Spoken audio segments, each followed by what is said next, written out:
Okay, we just got a little bit more here to finish up in chapter 10, which will be the last little bit there that'll be on our exam, and then we'll roll into, I think, chapter 4. So last time we really got into more about energy. We talk about specific heat.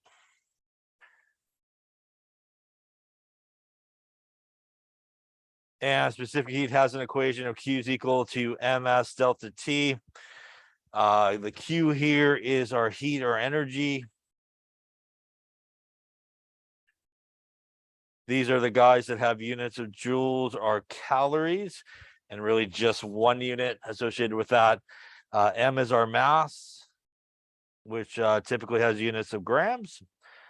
S is the specific heat capacity.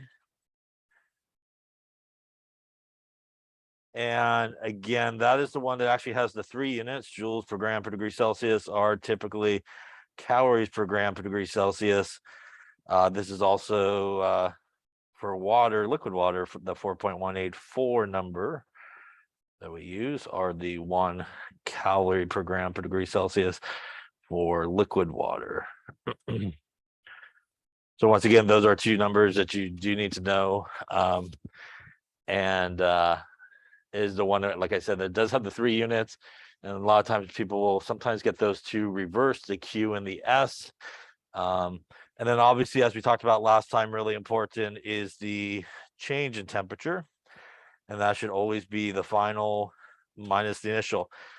So as we talked about it, it really is sort of the change in temperature that's going to determine whether or not we sort of end up with a negative value for Q or a positive value for Q. And remember that if we get a negative value for Q, that means that overall the process is exothermic, heat and energy is being released. And if we get a positive value for Q, it means this is a endothermic process overall, so heat and energy is being absorbed. The other sort of aspect of what we talked about here, specific heat last time, is pretty much what we're going to do in lab today. The idea that obviously heat does flow from hot to cold. So you could take something like metal, like we'll do today in lab, and you're going to toss it into some colder water. So all the heat from the metal will be transferred to the water. So for the metal, it will be exothermic. And for the water there, it would be endothermic in that example. And by just following simply sort of the change in temperature of the water, we could do some calculations and sort of back calculate things like how much energy was released by, say, the metal in that example. We could also calculate things like the specific heat capacity of the metal. There's that relationship of sort of, we're talking about a metal, for example, the Q of the metal is negative Q of the water. So if our water sort of picks up 500 joules of energy, which would be positive for the water, the metal would have released 500 joules of energy, and it would have been negative there for the metal. So sort of that nice transfer of energy that we've been talking about from one object to the next, and it doesn't necessarily have to be a metal, but could be another solution or something like that as well. As we will do today, as we'll talk about a little bit here in just a second, you can basically do this really a super simple experiment where you just kind of use some coffee cups, a lid, and a thermometer, basically. And that prevents, really, the coffee cups prevents any sort of heat loss to the surroundings and everything. So everything in terms of the transfer of the energy will all occur sort of what's inside the cup. And then we can have sort of that perfect transfer of energy that's going to occur. Any questions on any of that stuff that we talked about last time? Yeah. By the way, the other thing is, as we mentioned, kind of one of the few sort of equations where we do want to keep the actual temperature still in Celsius. And that usually is because our specific heat capacity is also in Celsius. So again, one of those few ones that we could do that with. Okay, so let's talk a little bit about energy and nutrition. As we talked about at the beginning, there is sort of another calorie sort of definition that is used for energy, but it is sort of the capital calorie, and it is really a nutritional calorie. And one of the sort of capital calories there is equal to 1 kilocalorie, or that obviously is 1,000 of the little guys there in terms of calories. A calorimeter is an apparatus that we will kind of use today as well, but also can be used to really calculate the number of calories there are, for example, in food. This is what is sometimes referred to as a bomb calorimeter. It's really an insulated sort of container. And within the container there, you could put, for example, a food sample. We'll go with a cookie, maybe. And inside that container, there is oxygen and really an ignition wire. So you basically ignite the oxygen, which will in turn pretty much set your sample there on fire, if you will, and start to burn it and go through combustion. The result of that is obviously all the energy being generated when that thing sort of goes through that process. It's going to be transferred to the water outside. And obviously we have a thermometer where, again, could just very simply follow the change in temperature of that water. And as we know, we can use our specific heat equation to figure out how much heat or energy is sort of being released in that case. So to figure out things like, how many calories or nutritional calories food has, there's kind of three types of categories for food that we look at, which are carbohydrates, fats, and proteins. And each of these have what is sometimes referred to as a sort of caloric value. And carbohydrates and proteins have a caloric value of 4 kilocalories per gram, and fat has a caloric value of 9 kilocalories per gram. So usually if you look sort of on nutritional labels that are on food and so forth, you'll find it'll say, hey, the total amount of carbohydrates is this many grams, or total amount of fat is this many grams. And you can actually do this calculation by basically just multiplying how many grams of carbs by 4 kilocalories, how many grams of protein by 4 kilocalories, how many grams of fat by 9 kilocalories. And you can add them all together, and that will essentially get you your calories, nutritional calories that there would be in that particular food item. I will say in a lot of cases, if you look at the label, that's essentially how they get how many calories per serving there is, like on a nutritional sort of label.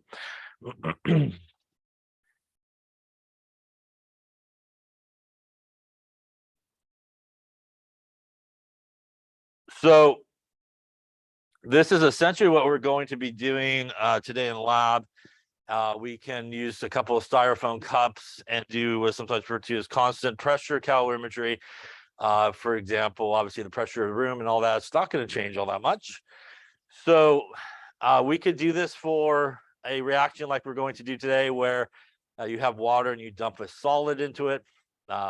You could also do it for a variety of actual just reactions where you mix a couple of solutions together in the coffee cup. The idea here is a lot of solutions are aqueous solutions, which means they're essentially water-based in most cases. So even though we may not know the specific heat capacity of that particular solution, because it's pretty much made up of mostly water, we could assume that they will sort of have the same specific heat capacity as liquid water. So it makes the calculations really easily. So again, here, we would take a temperature before we mixed it, take a temperature after the reaction was over. And again, using our specific heat equation, which is the same one that we talked about last time, our Q is equal to ms delta T. And again, here, just looking at the water part of it, we'll be able to figure out how much heat or energy is either going to be sort of absorbed or released by this reaction that comes together. And because this would be done at actually constant pressure, when you do that, the Q value that you got going on there will, in all essence, equal the delta H, or the change in enthalpy for that reaction. So a really super easy way to kind of figure out the change in enthalpy overall of a reaction by, frankly, just using some coffee cups and a lid and a thermometer to do so.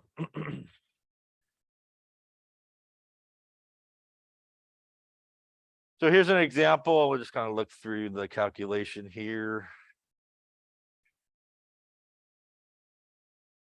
So let's say, for example, as in our nutritional example here, we had 1 ounce or 28-gram serving of some cereal and some milk. Overall, we had 22 grams of carbohydrates from that meal, 7 grams of fat, and 10 grams of protein. If we eat 2 servings, how many kilocalories will we obtain? So once again, we're just going to take the total grams of carbohydrates, times it by the caloric value for carbohydrates, total grams of fat, times it by the caloric value for fat, and our total grams of protein also, once again, times by the caloric value there. Pretty much these are all calories. These are all really nutritional calories with the capital C. And if we add them all up, we basically get 191 kilocalories or 191 nutritional calories. And obviously, if we had 2 servings, we would multiply it by 2, and that would give us something like 382 nutritional calories or kilocalories that we would get from this meal. So if you wanted to figure out something like, you know, if you went swimming, you burn so many calories per hour or something like that, you could figure out how long you need to swim to kind of work off that meal and those type of things. Any questions on this calculation here?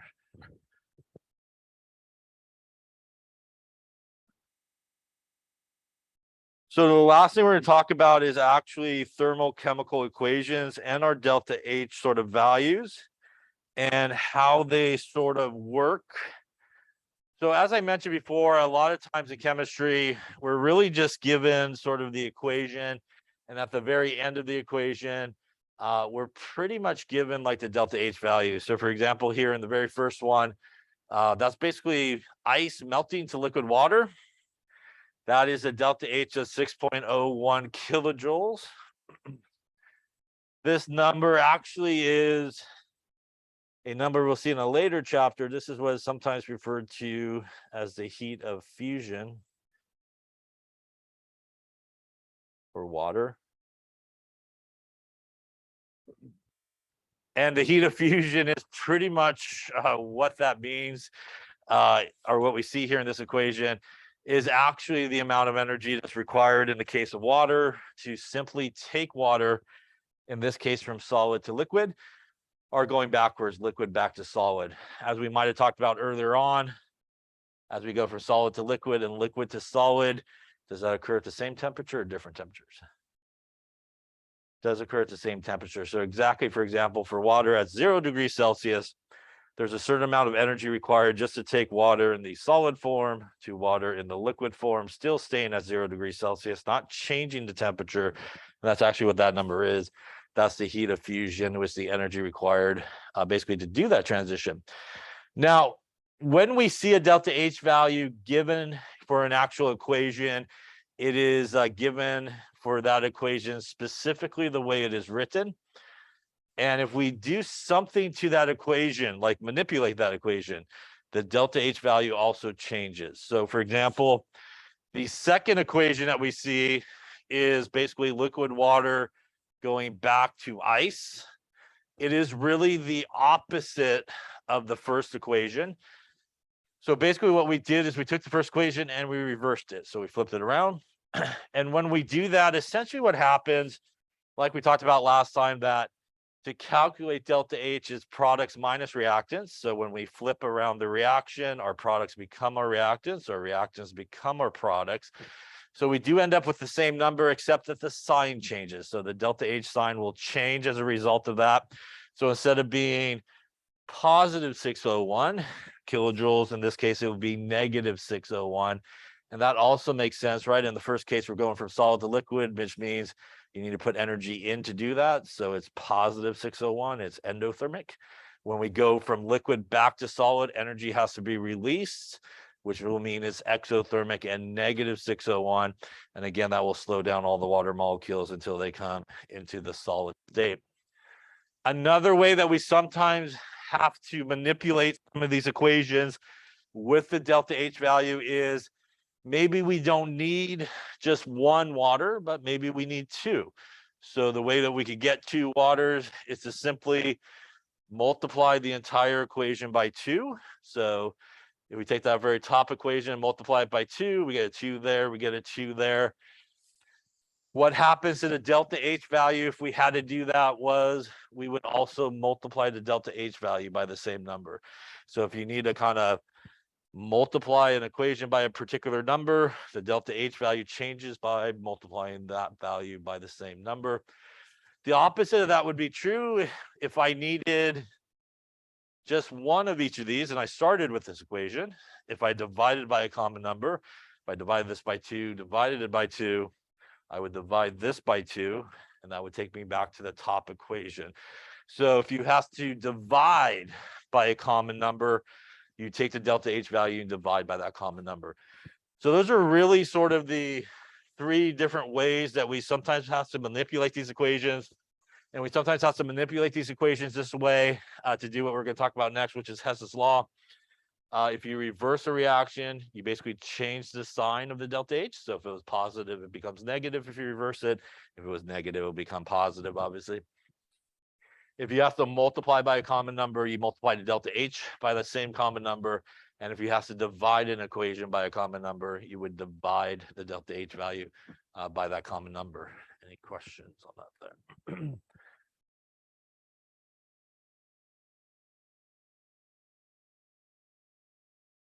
So that brings us to Hess's law. And Hess's law is the idea of not all reactions necessarily happen, as we might have talked about, in sort of a one-step fashion. So once again, you know, if we had an overall reaction like this, maybe it occurs in a 2-step process where A plus B again makes like C plus D, then C plus D makes E plus F. And there's maybe a delta H value for that guy, delta H value for this guy. When we have these equations, what we want to do is basically add them together. And when we add equations together, you could think of the arrow as like an equal sign. So anything that is on opposite sides of the arrow in different equations, or even the same equation, can reduce down or cancel out completely. So since the C is on the left here and the C is on the right there, it will cancel out. Since the D is on the left and the D is on the right there, it will also cancel out. And then once we are pretty much done canceling out everything, whatever is left over stays on the left-hand side, whatever is on the right-hand side of the arrow stays on the right-hand side of the arrow. And we just bring everything down and we end up with A plus B goes to E plus F. Now, when we do this, how that affects the energy or the delta H value is if we wanted the delta H value for this reaction, we simply would add both of those delta H values together.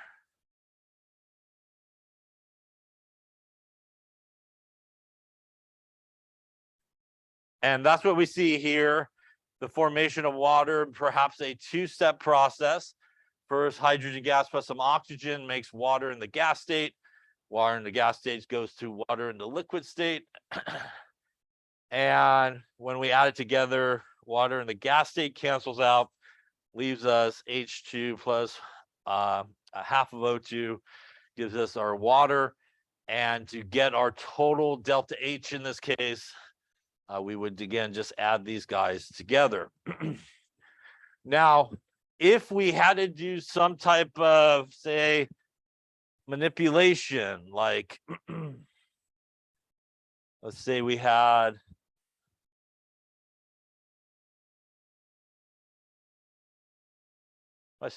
something like we were shooting for 2E plus 2F gives us 2A plus 2B as the reaction that we're looking for. And let's say we had A plus B goes to C plus D, and the delta H was, say, negative 120 kilojoules, just making these numbers up, obviously. C plus D goes to E plus F, and we'll say, hey, the delta H is positive 50 kilojoules. So if we wanted to figure out the delta H of this reaction using these equations here, basically the first thing we want to do is kind of build the overall equation from the two bottom equations. And we want to think about how we need to do that. So the easiest thing to do is just really get everybody to the correct side. So when I look at the overall reaction here, I see E is on the left-hand side, and the only equation has E is on the right-hand side down here. So clearly in this case, my E is on the wrong side. So the first thing I would have to do, right, is reverse that reaction to get E to the correct side. When I reverse the reaction to get E to the correct side, what happens to my delta H value? It now should become negative 50. Yeah. Again, because I reversed this reaction here, and now my delta H is also going to be reverse the sign of it. Now I have E and I actually have F on the correct side, but do I have enough of each of those? I do not, right? Because overall I want how many E's? I want 2, right? But I only have obviously 1 here. So in addition to reversing that first reaction, I also need to multiply the first reaction by 2 so that I have the correct amount. So that's going to require me to take this entire equation and multiply it by 2. When I do that, I will also then multiply by 2 my delta H value. And that would give me 2E plus 2F goes to 2C plus 2D, where now my delta H value will be, without the aid of a calculator, hopefully negative 100 kilojoules. Yes. Any questions on that so far? Now, what I've just done is actually taken care of getting this guy on the correct side with the correct amount, getting this guy on the correct side with the correct amount. Now I want to look on the other side, and I have A that I need on the right-hand side. Once again, here, my A is on the left-hand side. So for that equation, I will also need to reverse it, right, and turn it around. And I also will need to do what to it as well? Multiply it by 2, right, to give me the right amount. So this equation, I'm going to need to reverse and multiply by 2 to get everybody on the correct side. And when I do that, I'm just going to skip to the multiplying part. Multiplying everybody by 2 and reversing it will give me 2C plus 2D gives me 2A plus 2B. And that is from taking this equation, turning it around, and multiplying it by 2. When I reversed it, my delta H now becomes what number? It becomes positive 120, which then I need to also multiply by 2 as well, and times that by 2, which would give me a 240 kilojoules, I think, if I'm all correct. Yeah. I have to reverse it because ultimately what I'm trying to do in this case is build this equation and get everybody on the correct side. And the only way I could do it is using those 2 other equations. And because in the very first equation, it has A and also B, but they happen to be on the wrong side. So I need to reverse it to get to the right side. So you can think of it almost like a puzzle, like the overall reaction is what you're trying to build. And you got to kind of build that equation from the other equations. And again, it will require you to sometimes leave it alone. It will require you to reverse the reaction. It may require you to multiply by a number, and it may require you to divide by a number to get everybody in the correct thing. The key is you want to kind of keep track of what you're doing and how that's affecting the delta H value so that you can manipulate the numbers correctly, like I did there on the bottom. And I can verify that I hopefully did this right, because if I did this correct, everything should cancel out, but leave me the equation I was looking for. In this case, on the left-hand side, there's 2C, which cancels out on the right-hand side, the 2C. Left-hand side, there's the 2D, which cancels out the 2D on the right-hand side. That's all the canceling that's going to happen here. That then gives me everybody on the left stays on the left, which would be 2E and 2F. Everybody on the right stays on the right, which would be 2A and 2B. So I did correctly manipulate those equations to give me the overall reaction I'm looking for. Now to get the delta H of this reaction, we're going to take the delta H from my manipulated steps there that have now been adjusted correctly. and we're going to add it to my delta H of the other steps that were adjusted. And that would mean that the delta H for this reaction and my made up one would be negative 100 kilojoules plus a 240 kilojoules. And I'm going to try without the calculator one more time. I'll go with 140 kilojoules in this particular case. Any questions on that? Yeah.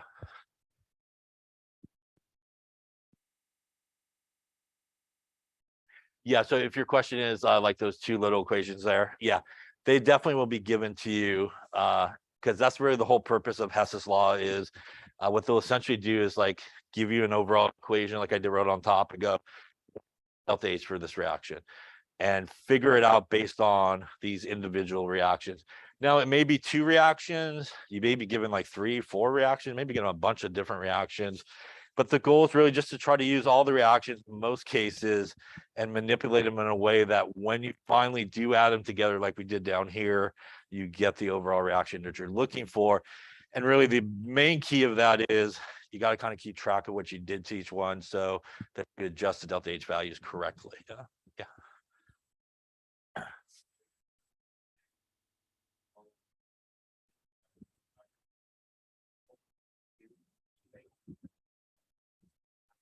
Yeah, so I would say if the problem is written correctly, yeah, and the equations that you're given, which in most cases it should work out, it should work out that you should be able to manipulate the equations in a way that when you finally add them, they should always kind of end up there, unless it's a really tricky question and a wrong written question, but they all should cancel out.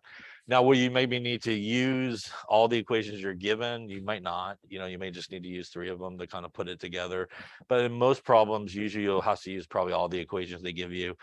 But also in some problems, you may not have to actually do anything to an equation. You could just leave it the way it is. And just, if you didn't do anything, obviously, to that equation, you would just roll with it exactly the way it is with the delta H value, exactly the way it is.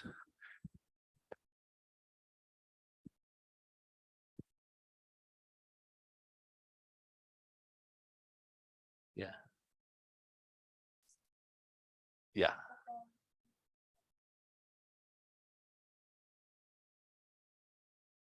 For the same reason, in the original equation, there was just 1A, 1B, 1C, but ultimately what we needed at the end was 2A and 2B. So that's why we had to multiply by 2. So there's really 2 things that you want to think about when you do these problems is first, don't overcomplicate it. It's the simplest approach is just basically look at the equation you need and then go find that first guy in one of the equations and figure out first off, is it on the right side? If it is, leave it alone. And secondly, do you have enough of it? And if it is, you can leave it alone.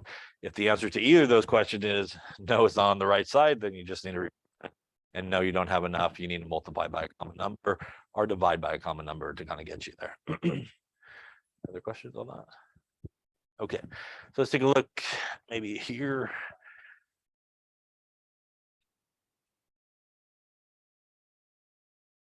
All right, let's take a look at this one here and see what you come up with. So we want to look for the delta H of the top equation using these bottom equations. Should be a pretty straightforward one, I think. Take a look at this one here. So once again, we're trying to really build this reaction or equation by using these equations here. So easy approach is really just to kind of look at the very first thing, which is carbon. And I see carbon and I see carbon's on the left-hand side. I have carbon in this top equation. It's also on the left-hand side. And there's one of each of them, which means probably I'm good to go exactly the way it's written. So I'm just going to recopy it here. Delta H value here would be minus 110. Once again, here, I didn't do anything to it, so I'm not going to change any numbers or anything like that. I can look at is I see oxygen also on the left, which is good, but I can look at the next guy on the right there, which is CO2, which is on the right, and I see CO2 is on the right here. And again, I just need one of them, so we are probably going to be good exactly the way this one is written. So really all we have to do is add these guys together in this case. Once again, here the delta H will not change because I didn't do anything to it. Now, when I add these together, the CO on the right, CO on the left will cancel. Everything on the left-hand side will stay there. So we have our carbon That's a half plus a half, gives me 1 O2. And that gives me CO2 in this case. That means here we will just simply add those guys together. Take the 110 plus the 283. Gives me a delta H for this reaction minus 393 kilojoules. In this case, this was pretty straightforward. You didn't have to manipulate anything, which happens sometimes. This overall reaction is endothermic or exothermic in this case. This one is going to be exothermic. Our delta H is negative. So a reminder that if you have a negative delta H, it's exothermic. If you have a positive delta H, it's endothermic.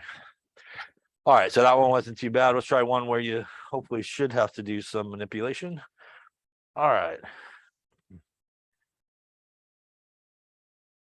All right, so using the three equations up on top, we want to figure out the delta H of this reaction here.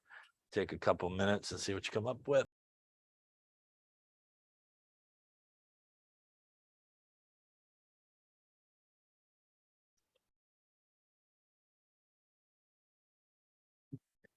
Okay, let's take a look. So again, in this case, we actually got three different sort of equations to work with. But you're just going to kind of treat it the same way. Again, my approach is just simply to look at the overall reaction. So for example, here I would start with the carbon there, and I see it's on the left-hand side. So I want to find the equation that has the carbon in it, which is this guy. And it is on the correct side. And actually, I need one when I'm all said and done, and I have one in that equation. So frankly, I'm just going to leave that equation the way it is. So I'm just going to copy it down here exactly the way it was. Graphite plus some O2, CO2. And again, because I did not do anything to it, my delta H will obviously remain the same. I'm going to take the next approach, which is the next thing in the equation I'm looking for, which is the sulfur. Once again, I do see the sulfur in the second equation. It is on the left-hand side, and it is on the left-hand side where I need it. But there is a difference, though. I need how many sulfurs when I'm all done? 2. So I am going to need to most likely multiply that second equation by 2. I don't need to reverse it in this case. I just need to simply multiply it by 2. So I'm going to do that by taking, once again, the entire equation. We're going to multiply it by 2.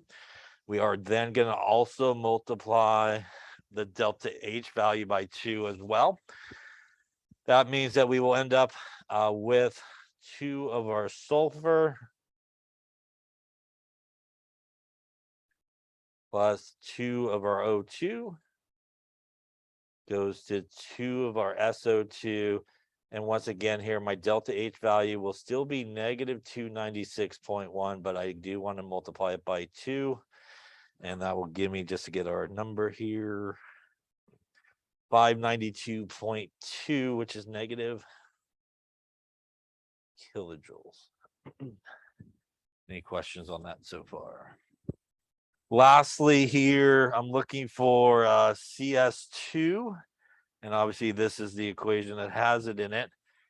I ultimately need the CS2 on the right-hand side, but it's on the left-hand side in the first equation.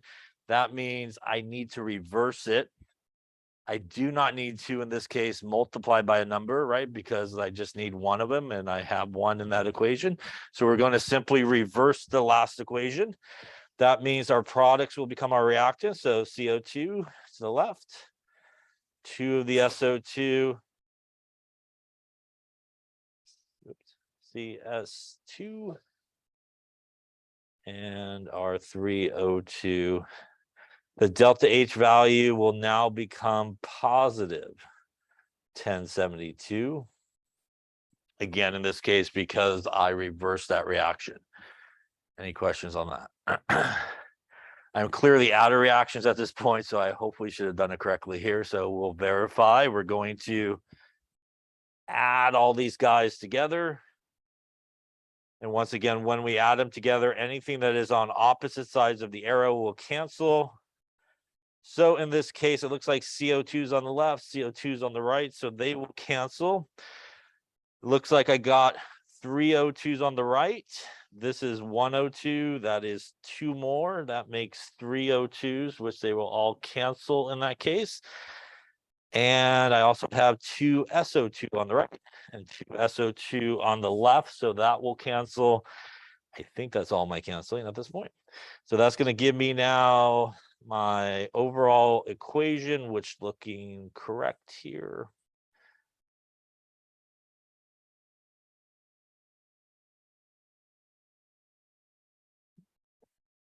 At this point, I could calculate the delta H here by simply adding up all my adjusted numbers. So we would take this number here, plus this number here, plus this number here. So we're going to add all those guys together, which should be our adjusted numbers. That gives me negative 393.5 plus negative 592.2 plus 1072, about 86.3, be a positive 86.3 kilojoules in this case. You don't really need to write the positive, by the way, but yes.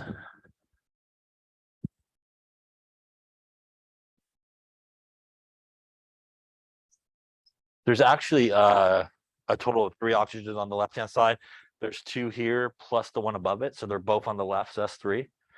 On this side, there was 3 O2s. So that canceled out. Other questions? So again, here you don't have to put the plus, but this is 86.3 kilojoules would be the overall delta H for this reaction. And this would tell us that this is a endothermic reaction. Yeah. Question on that there.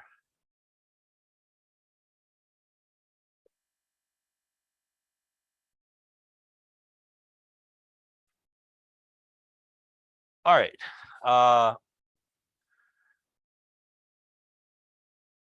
As we talked about, just to finish up here, heat can be defined as that flow of energy due to a temperature difference, or the transfer of thermal energy between 2 bodies that are at different temperature. The change in energy of a system is sometimes abbreviated with a delta E, and that is the heat plus the work. So that is basically the heat like we've been calculating. That is the work. Basically put them together, you have some type of change in energy. A lot of times we use energy, right, to do some type of work either on or against the system. By convention, it works the same way. Energy, pretty much all energy works the same way. If you got some type of positive value, we're absorbing energy. If you have a negative value, once again, here we would be releasing energy. All right. We're not going to talk too much about this, but just really quick, when you take 1B, you'll talk a lot more about it. Entropy is the measure of disorder or randomness in a system. The entropy is abbreviated with a delta S. So delta S stands for the change in entropy. And it is the second law of thermodynamics that the entropy of the universe is always increasing. The deal with entropy is this, pretty much the more disorder that you have, the more randomness that you have, the greater the amount of entropy there is. And actually, entropy is kind of a weird thing. It actually becomes more positive the more sort of disorder that you have. The more ordered things that you have, the entropy decreases. So a lot of times we could look at, for example, a very easy way to sort of figure or kind of look at this as we go from solid to liquid to gas. Things in their solid state are usually together pretty tightly, not moving around a lot. As we get to the liquid state, they start to move a little bit more. And obviously, as we get to the gas state, they're flying around a lot. The amount of entropy actually increases as we go from solid to liquid to gas. The entropy increases. And it would be opposite, obviously, if we go the opposite way. If we have something in the gas state, it's flying around crazily, a lot of disorder. As it goes to the liquid, it slows down, right? It drops into the liquid state. And as it goes to the solid state, you know, kind of comes together, doesn't move around a lot. So as we go the opposite way, we see a decrease in the entropy. things are getting more ordered as you go from gas to liquid to solid. So entropy decreases as you go that way. Any questions on that? I think that's enough entropy until you get to 1B. All right. That will wrap up chapter 10. And the last stuff that will be on the exam on Monday. We're going to roll now into chapter 4, I think. Give me a second to find. So this is chapter 4, which is not on Monday's exam. So this is exam 2 material here we're rolling into right now. Obviously, chapter exam 1, this stuff is exam 2. So we're going to get into elements, atoms, and ions in this chapter. We're going to talk really about the atom, some important experiments that led to our understanding of the atom. And I think in this chapter as well, we'll get into things like figuring out how many protons, electrons, neutrons, atomic numbers, all that good stuff. So first off, we'll talk a little bit about formulas for compounds, which we've kind of seen as we've been going through a number of these chapters. A reminder, as we talked about, that a compound always contains the same relative numbers of each atoms of each element that are present. And remember that in order for something to be a compound, you got to at least have 2 or more atoms of different elements involved, like water. So something like water will always have 2 hydrogen atoms to 1 oxygen atom. When we write a chemical formula, we do use the symbols to help us do that. And we do write subscripts, which are the numbers on the bottom, to write the formula correctly. And when we write the subscript, like we see in water, subscript always goes to the guy to the left. And if there is nothing written, it is assumed to be 1. So a lot of times in chemistry, we don't write 1 a lot of times in things. So if you see nothing there, it is obviously 1 atom, say oxygen in this particular case, that is present. Once again, the water would be a molecule. It would also be a compound because it contains hydrogen and oxygen. And once again, it would not be an element, though, because obviously it's 2 different elements involved in this particular case. So here's some examples of formulas. H2O, CO2, which is carbon dioxide, has 1 carbon and 2 oxygens. NH3 is ammonia, which has 1 nitrogen, which would be here, and 3 hydrogens. We could even have something like this. This is barium nitrate, which is a formula. This has 1 barium. It has 1 nitrogen, but there are 2 of them. So you would need to multiply it in. So this would have 1 barium. This would have 2 nitrogens. And 3 times 2 would be 6 oxygen atoms that are occurring here. So sometimes formulas will have sort of parentheses. A lot of times that occurs with what are referred to as polyatomic ions. And you do have to sort of multiply in any subscript that's on the outside to, again, count up how many of those atoms that you have for each of those things. Any questions on that there?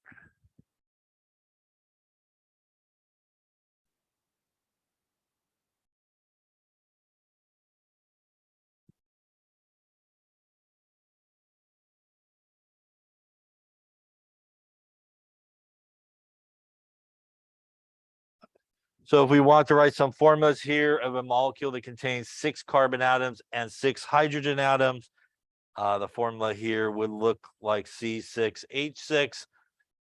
The dash is not a negative, it's just from PowerPoint. So C6H6 would be the correct formula. Again, 6 carbons, 6 hydrogens.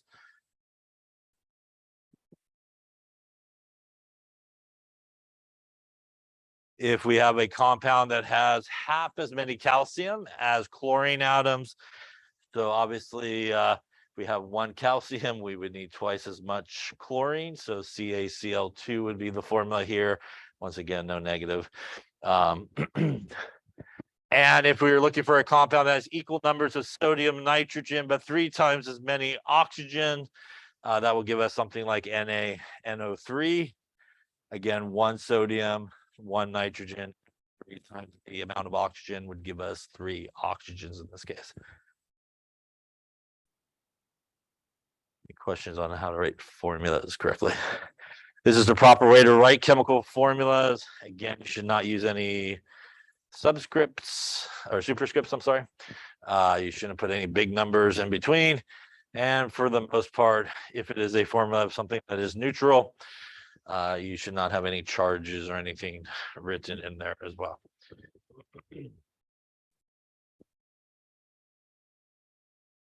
All right, so we're going to talk a little bit about atoms now and some of the important sort of experiments along the way, and we'll talk about what stuff you do need to kind of know as we go through it. It all started way back when with the idea that matter is composed of small indivisible type particles, which were called atomoses, which obviously is sort of a forerunner there to atoms. There were several things that were sort of known by the turn of this century, that most natural materials are mixtures of pure substances. And as we've talked a little bit about, pure substances can be elements or they can be compounds. The idea of the law of composition means that a compound will always be the same composition regardless of where it comes from. So basically, if you have water, which is H2O, hydrogen is basically 1 gram, and oxygen is 16 grams. So you basically have, for every 1 gram of hydrogen, about 8 grams of oxygen that comes along for the ride. Hence why we have 2 hydrogens to give us 16 grams of oxygen. So no matter where you get the water from, no matter how it's bottled or any of those things, the water part of it there is always going to sort of give you that same sort of composition by mass of the elements that are present. So sort of the first important sort of theory was one done by Dalton. He was an interesting guy. He kept records of the weather most of his life. So he woke up, wrote the weather down, all those good things. He never married. But the most important thing probably for Dalton is he did like to go bowling on Thursdays. So that is really important and will probably show up on an exam. So make sure you know that. Don't say Fridays. Don't say like Saturdays. Discount Sundays. It was Thursday he went bowling. What he's really known for, other than bowling on Thursdays, is that he came up with sort of a precise definition of what we call atoms. And this is Dalton's atomic theory, and not all parts of sort of Dalton's atomic theory are still believed to be correct today. We'll talk about some of the parts that are not so maybe correct as we go through it, but you should know these different parts of it. Elements are composed of extremely small particles called atoms. Atoms of a given element are identical, having the same size, mass, and chemical properties. Atoms of one element are different from atoms of another. So if you had a carbon atom is different than a copper atom or an iron atom. He said compounds are composed of atoms of more than one element, which obviously, as we've been talking about, is sort of still good. A chemical reaction really involves just the rearrangement and recombination of the atoms when it occurs, and that's true. That's why we balance equations and all those kinds of things. Pretty much all that happens in a chemical reaction is we just break all those bonds, then we kind of reassemble on the other side, making new compounds. The law of conservation of mass also kind of goes along with that in the idea that we don't really change elements along the way in a chemical reaction. So if we start with 6 carbons, you should end with 6 carbons. They may be in different compounds on the product side, but you should still end with the same amount. And that's the idea. We don't create nor destroy mass. So if we started with 6 carbons, those 6 carbons would have a certain amount of mass.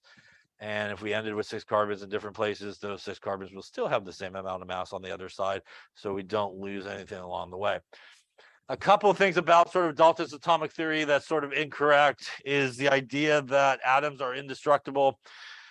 You could definitely change sort of atoms along the way in a nuclear sort of reaction, but not in a normal chemical reaction. And the other really main thing that's not really correct is really this guy here. the existence of isotopes basically made that sort of incorrect. Isotopes are the same element, but they have different masses. So these are the same element, but have different masses, which obviously means if they have different masses, those atoms are not identical to each other. As we'll talk about later on in this chapter, the reason why they have different masses is because they basically have different numbers of neutrons. So because they have different numbers of neutrons, they will have a different mass, and that obviously means, again, they would not be identical to a different isotope of the same element because they have different numbers of neutrons, different mass. So that part is not correct, sort of still. That's the idea of a theory, which can be sort of later found to maybe be not correct in all aspects of it. This is sort of how he pictured atoms as sort of a collection of different guys coming together. And much like we maybe talked about before, you know, depending on sort of the arrangement of the atoms, how many of each ones you have, although each of these three things basically contain nitrogen and oxygen, the exact same elements involved, because of the way they're connected, because of how many nitrogens or oxygens they may have, they do have different properties, all these things. So much like the alphabet, you can make many different words with the letters we have. Different combinations of elements, obviously, to make compounds will give us things with very different properties as well, depending on how many we have of everybody that comes together. So I think this is actually probably a good place to lay it up, I think, for today.